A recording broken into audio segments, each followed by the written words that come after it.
Welcome everyone, and welcome to our webinar on air quality. I'm here with Marlène, and they will describe everything you need to know on the challenge. So please, I'll let you introduce yourself. Good morning all.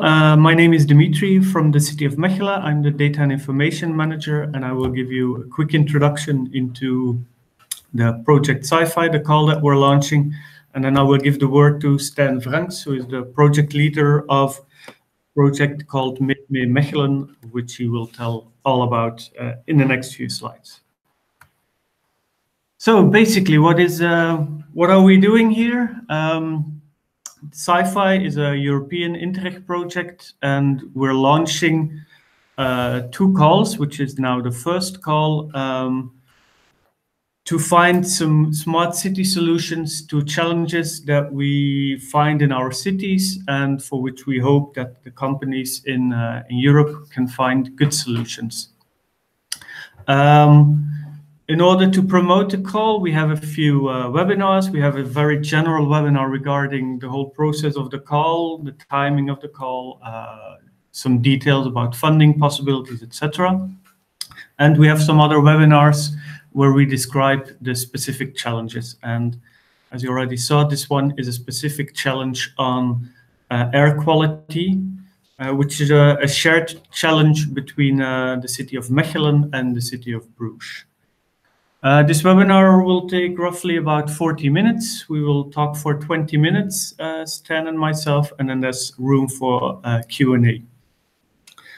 If you have any questions, please type them into the YouTube chat.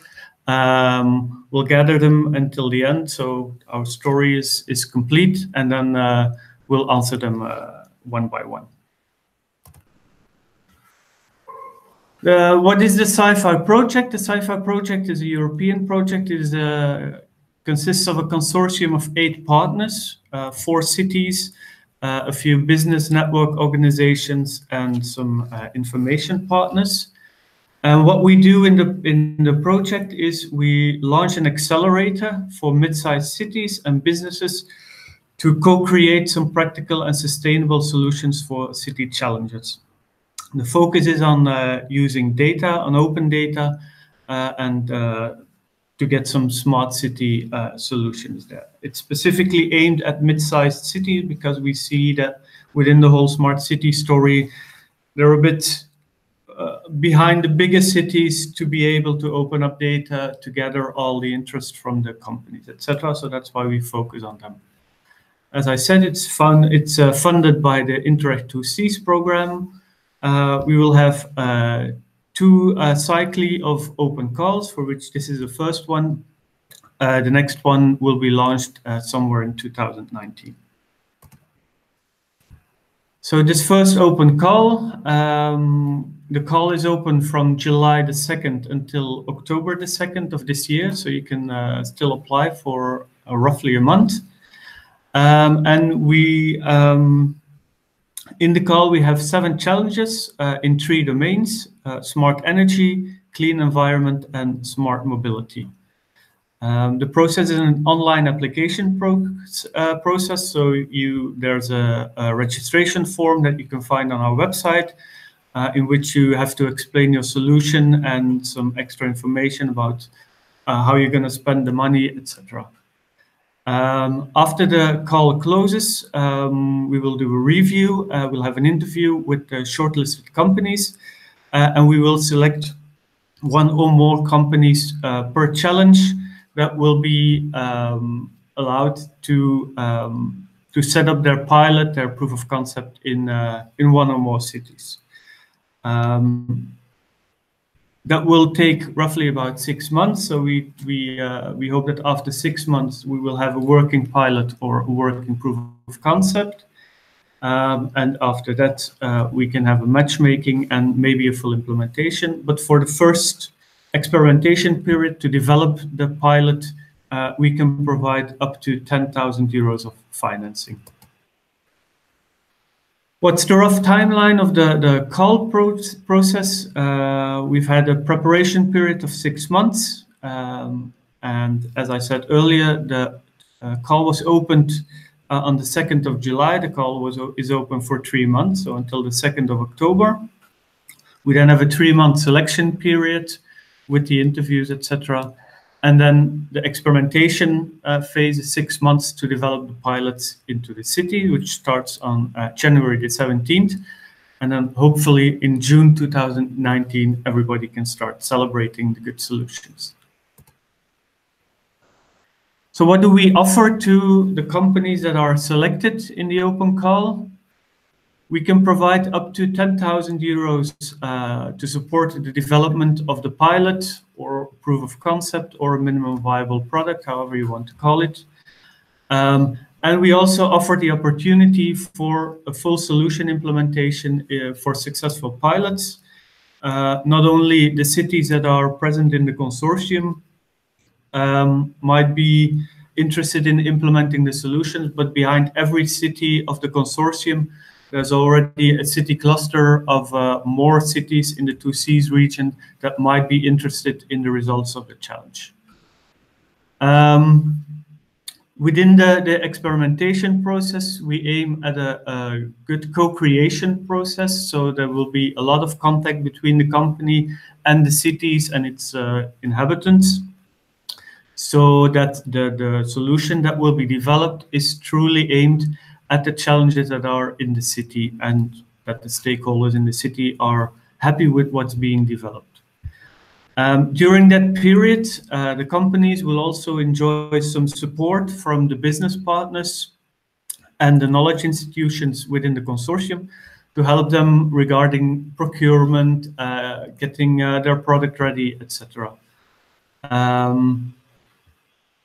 After the 6-month period and during that 6-month period, there's also a lot of active communication from the project. So there will be a lot of dissemination opportunities. You will get a lot of visibility from the project regarding the solution that you will develop. And of course, it's an excellent way to improve your network. You get a lot of interesting introductions to cities, investors, mentors, etc. As is explained in the general webinar, it's also possible that the cities will buy some new hardware, just as like sensors, etc. So you get access to that as well, and you can use that data. And also the cities will provide a lot of open data sets that might be useful to develop your solution. Then we said we can offer you up to 10,000 euros. What can you spend that money on? Basically, the money is for prototyping your solution to a SCIFI challenge in one of the cities. And basically what you can enter in the budget is everything like salary, travel costs, consumables, subcontracting if you need a marketing expert, a legal expert, etc., and other indirect expenses. If you think your pilot will cost more than 10,000 euros, it's possible to enter the call as well, but we can offer you the limit of 10,000 euros. If your budget is lower than 10,000 euros, we will finance the total amount you need. And as I said earlier, if there's some extra hardware like sensors that needs to be purchased and installed, that cost is done separately by the city, so that doesn't need to be involved or counted upon in the 10,000 euros. Who can apply? Basically, everyone, legal entity, so both startups, students, organizations that have a sort of legal entity where they can profit from, and other companies, big or small, that can offer a smart city solution to our challenges. You have to be established in one of the 28 EU countries or one of the countries that's associated to the Horizon 2020 program. We allow only single entities, so no consortia of companies. And of course, you need to be the legal entity when we sign the contract, which will be like the end of December. For more details on the process of the application, there's the guide of applicants, and you can find it on our website, which is smartcityinnovation.eu. As I mentioned earlier, the current challenge on air quality is a shared challenge between Mechelen and Bruges, two cities in Flanders. But there might be the opportunity that we can select more than one company to develop a different pilot into each one of the cities, or we can select one company to do a pilot in one or both of the cities. That's all up for to decide during the selection phase. That was the introduction of the open call procedure and SCIFI in general. I will now give the word to Stan, the project leader of Meet Me Mechelen, who provided us with some interesting data sets already to tackle this challenge. Hello everyone, my name is Stan Franks, and yeah, as Dimitri said, I'm the coordinator of Meet Me Mechelen, which is a citizen observatory launched in 2017 in Mechelen and is active on air quality, incorporating both the city of Mechelen, a large group of volunteers and technical experts. In this presentation, I will focus on what this challenge is about and then give an overview of available data and focus on a few data sets which are relevant for this challenge. And as most of you have already read, this challenge is about how we can use data to improve air quality in our cities, where both Mechelen and Bruges are cities with a size of about 100,000 people. In Flanders, where we have a large health impact of air quality, like many regions in Europe. And Flanders is, of course, characterized by being a highly urbanized region with historical cities like both of the cities in this challenge. And what we are here looking for is the need for integrated evidence at the level that is useful for both cities. And we're looking at how local authorities can improve their air quality for their citizens. If we then list the expected outcomes, here we have a list of possible options that solutions offers can work on. We can work on the integration of air quality measures, measures that we can take, either temporary, real-time, things that can happen, and how open data can contribute here to improve this. Measures can, of course, focus on different aspects of air quality, to which I will come in the next slides. And this can be linked to different organizations and suppliers, different type of sensors, etc. With this challenge, we like to go further than just getting a better view on what the situation is, but also looking at scenarios, what measures can work, what can be the impact of these measures. So these are what-if scenarios. We can also look at real-life feedback integration. That's closing the loop between a scenario and what its impact could be. And also, if something is being implemented, looking at the actual impact that it has on air quality. And as last possible outcome, we have here listed urban planning. That's a phase where you will have a possible large impact on future air quality, and also about where are we locating specific facilities like schools, factories, etc., to minimize the air quality exposure of citizens or specific groups in society. If we then look at the expected impacts with the solutions offered, we like to get a better view on what are the root causes here locally in the city of Mechelen and the city of Bruges for air quality degradation, and link that to what actions can be taken and what impact can we expect from these actions to work in the long run to improving the local air quality to reduce it, to reduce air quality pollution below World Health Organization limits on a daily basis. Yeah, I'm not going to discuss all details of air quality, but yeah, this slide is just to mention that air quality, we have a whole cocktail of pollutants.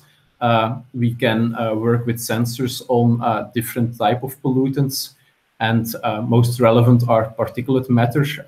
Then we have PM10, PM2.5, so that's about the size, smaller than 10 micrometers of 2.5.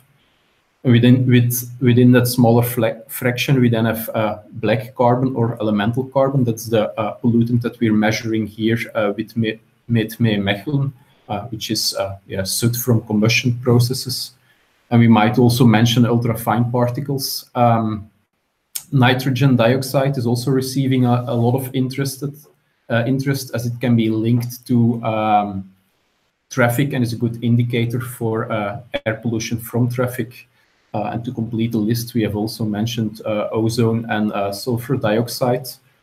But yeah, we should see this as a cocktail of pollutants which we're breathing in on a daily basis and is having an impact on our health.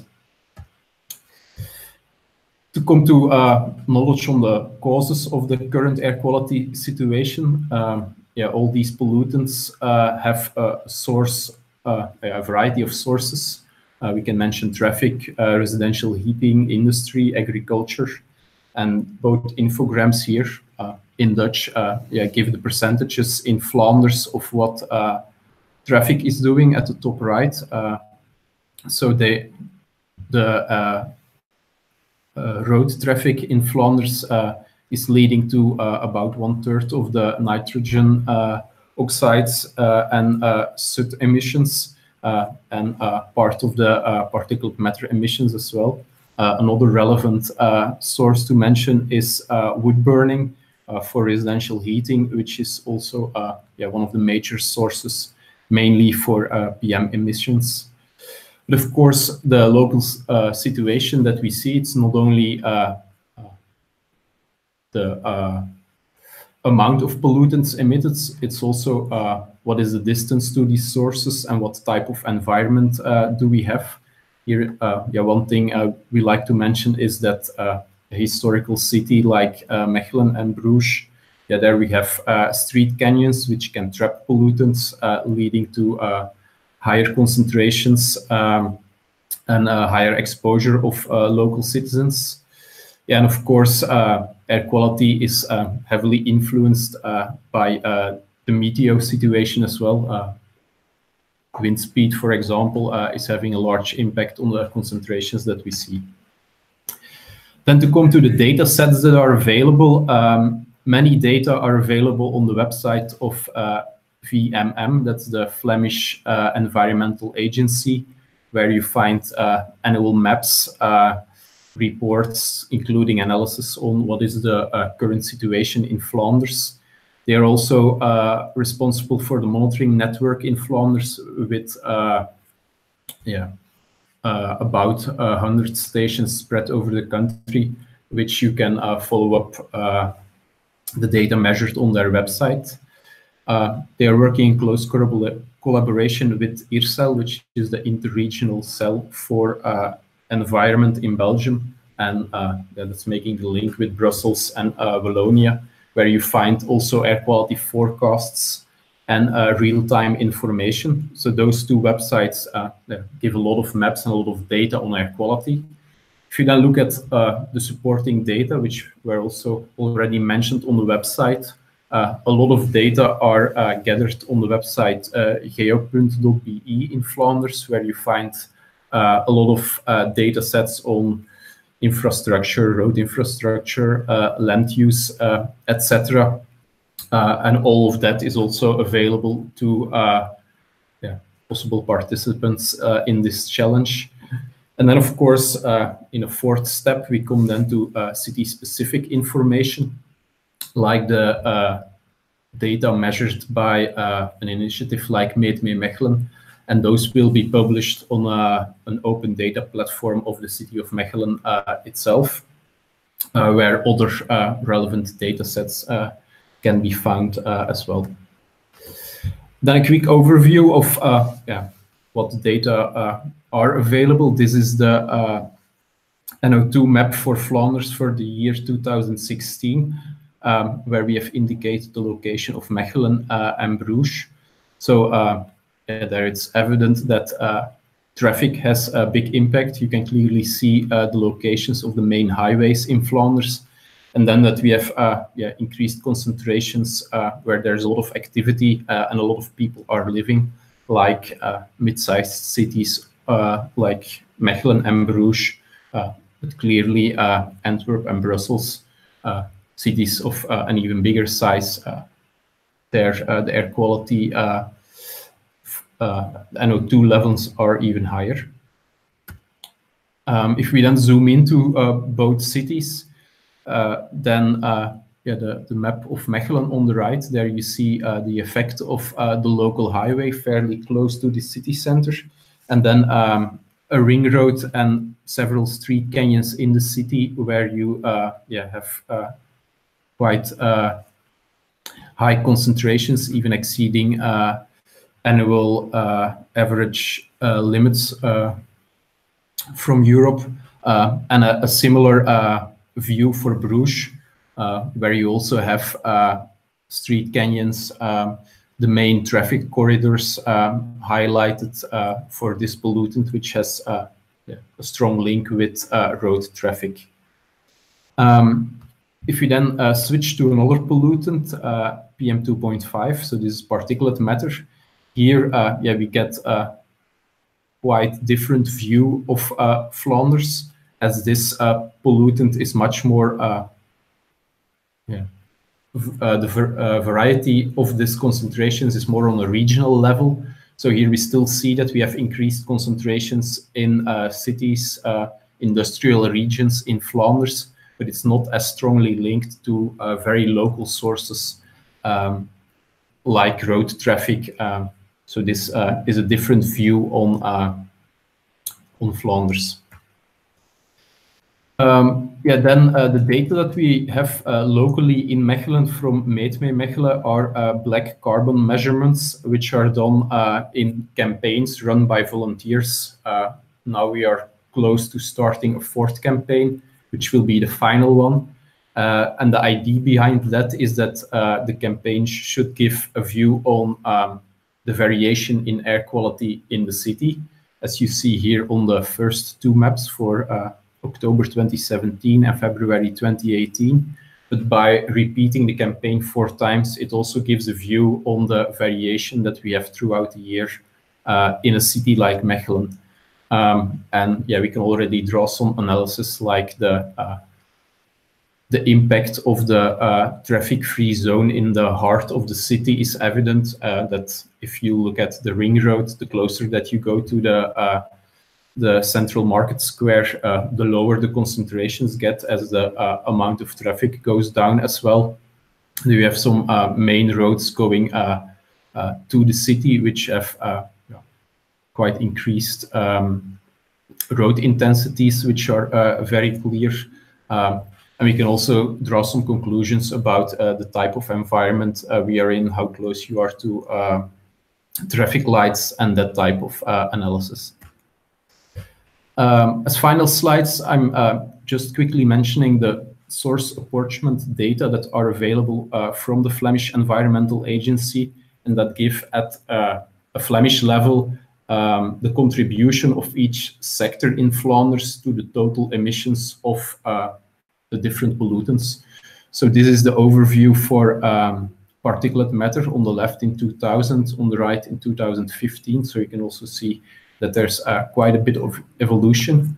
And the most recent from 2015, there we see that the residential sector is leading to more than half of the emissions of particulate matter in Flanders. There are direct emissions, and it can be strongly linked to residential wood burning. If we look to a different pollutant like elemental carbon, but yeah, it would be similar for black carbon or for NO2. That's strongly linked to traffic exhaust, and here, traffic exhaust is more than 40%, with also still a strong contribution from also the residential sector. So different solutions targeting different sectors or looking at different pollutants, will tackle part of this, but will also have impact on the other sectors, of course, but how much impact you can have will be different for the different pollutants. And mainly we like to mention that these are data sets that are available in Flanders and that are there to work with. Then to round off, of course, much more is available on the website, where also the frequently asked questions will be there. And we have our communications channels for further questions and are now available for all the questions that might be there. Thank you very much for the presentation. That was great, very clear. I've got one first question from Edith Bowens, and he wanted to know, so it's not specific to this challenge, but what is the plan with expected evolution of the pilot after the experimentation period? It's hard to tell, of course, before we start, but we have, of course, the ambition, each one of the cities has the ambition to solve the challenges that have been proposed into the open call.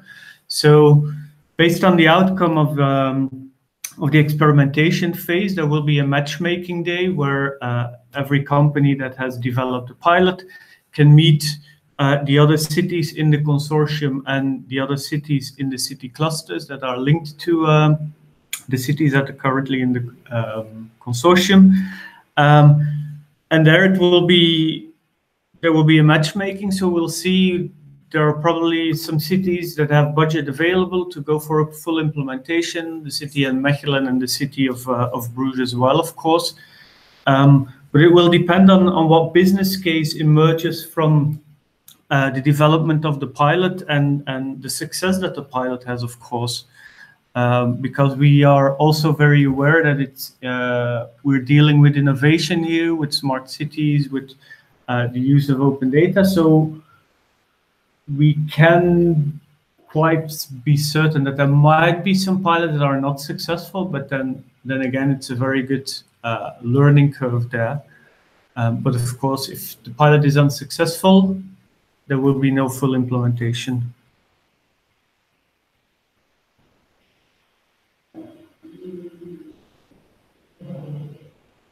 Thank you, Dimitri. I hope Edith, that was clear enough for you. And if you want to ask another question on the same topic, don't hesitate. In the meantime, I'll have another question from Jerry Bouchard, who we know already. And he's wondering if a map-based visualization of air pollution would be something that would fit the challenge. He gives an example with much more efficient analytical and filtering capabilities than the maps you showed.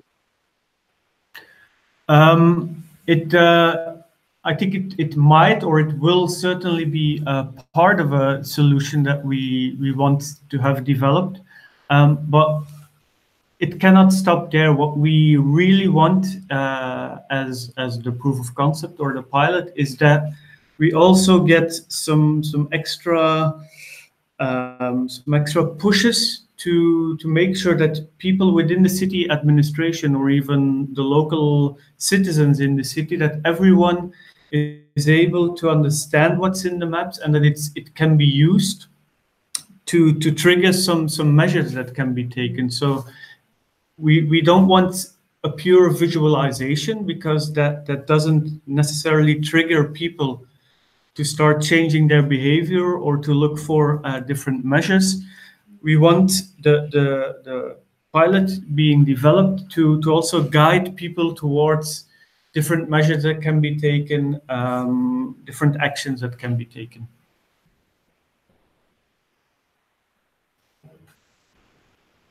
Thank you, Dimitri. I hope that answers your question, Jerry. And again, if you want to know more, don't hesitate to write it down. Is there any more question? Thanks, that's clear. Okay, perfect. Is there any more question? Maybe from people we haven't heard yet. We wait a few more minutes, seconds, and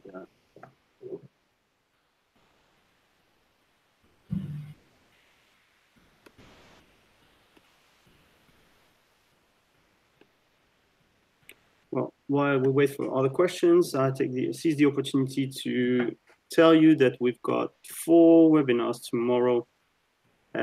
There's one at 11 Central European time on the challenge efficient buildings. Next one will be at 1 p.m. on de-icing prioritization. And then 2 p.m. how to optimize the use of city centers. And last one tomorrow will be at 3 p.m. on maintenance.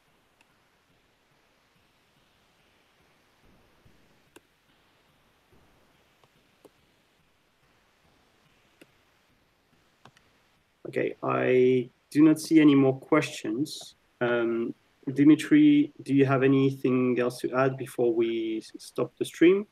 And if anybody has any more questions, you can reach us at hello@smartcityinnovation.eu. Oh, okay, we've got one last question. Will the final user of the pilot be the city or the citizen? It depends. Depends on the solution. We will see that in the selection period. We're confident as a city that the role of the city council is no longer to be the director and like the dictator of the city, which does everything and decides everything that needs to be done. So we are very open to initiatives that help citizens take actions without really we as a city council being the one behind the steering wheel. So both options are very welcome.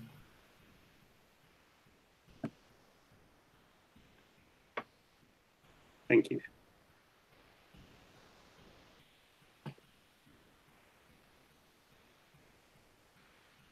Okay. Edith, do you have any more questions?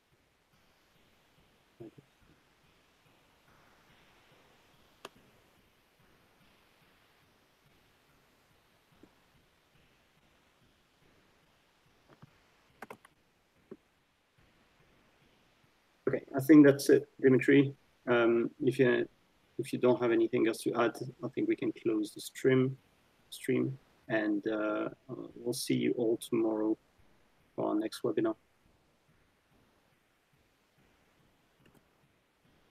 Dimitri, Yep. Nothing to add? Nope. Thanks for your attention, and hopefully we'll get a lot of good applications. So we'll meet again probably. Thank you very much, everybody. Bye-bye. Bye.